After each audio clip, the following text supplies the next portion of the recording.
হরে কৃষ্ণা। ভক্তি রসামৃত সিন্ধু গ্রন্থের ২২ অধ্যায় শ্রীকৃষ্ণের আরো গুণাবলী। সর্বসিদ্ধি সম্পন্ন। সিদ্ধি অনেক রকমের রয়েছে।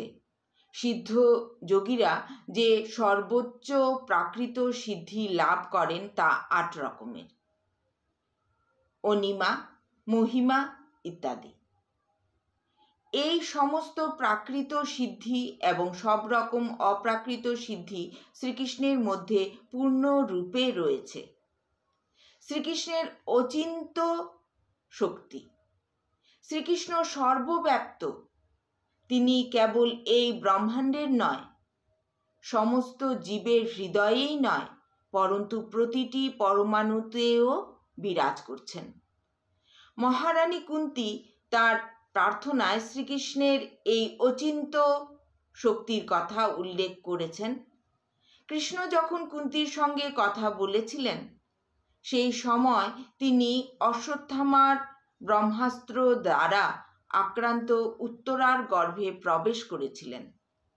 শ্রীকৃষ্ণ ব্রহ্মা, শিব আদি মহান দেবতাদেরও মোহিত করতে পারেন এবং তার শরণাগত ভক্তদের অমঙ্গলময় পাপকর্ম বিনাশ করতে পারেন। এগুলি কেবল তার অচিন্ত শক্তির কয়েকটি দৃষ্টান্ত।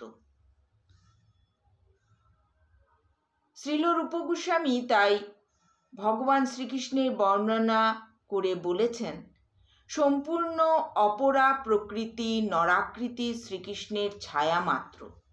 তিনি অসংখ্য গাভী, গোবৎস এবং গোপ বালক রূপে নিজেকে বিস্তার করেছেন এবং তাদের প্রত্যেকের সঙ্গে চতুর্ভুজ নারায়ণ রূপে প্রকাশিত হয়েছেন।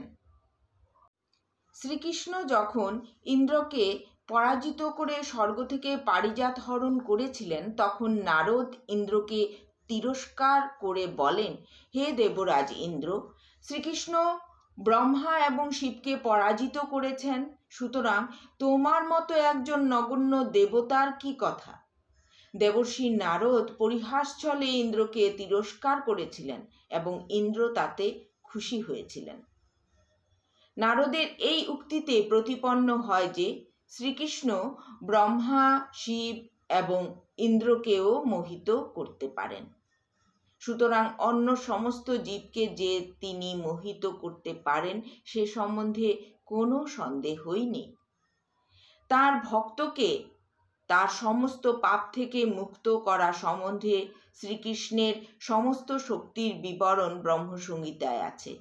ইন্দ্র থেকে শুরু করে ইন্দ্র গোপ নামক কীট পর্যন্ত সমস্ত জীব তাদের কর্মফল ভোগ করছে, কিন্তু শ্রীকৃষ্ণের কৃপায় কৃষ্ণ ভক্ত তা থেকে মুক্ত হতে পারেন। তা স্পষ্টভাবে প্রমাণিত হয়েছে শ্রীমদ্ ভাগবতের একটি বর্ণনায়।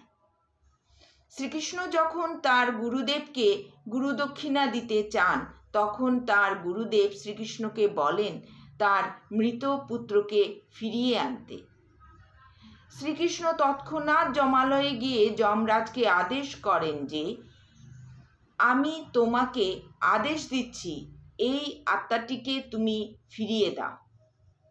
এই ঘটনা থেকে বোঝা যায় যে প্রকৃতির নিয়মানুসারে যমের দ্বারা দণ্ডনীয় প্রাণীও শ্রীকৃষ্ণের কৃপায় মুক্ত হয়ে যেতে পারেন।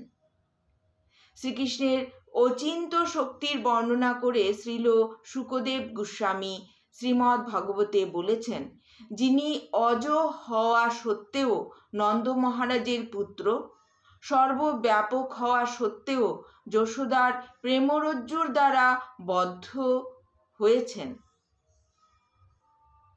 বহুরূপী হওয়া সত্ত্বেও তিনি তার পিতা নন্দ মহারাজ এবং মাতা যশোদার সামনে এক কৃষ্ণ রূপে বিরাজ করছেন, সেই অনন্ত অচিন্ত শক্তিশালী শ্রীকৃষ্ণ আমার বুদ্ধিকে বিমোহিত করছেন।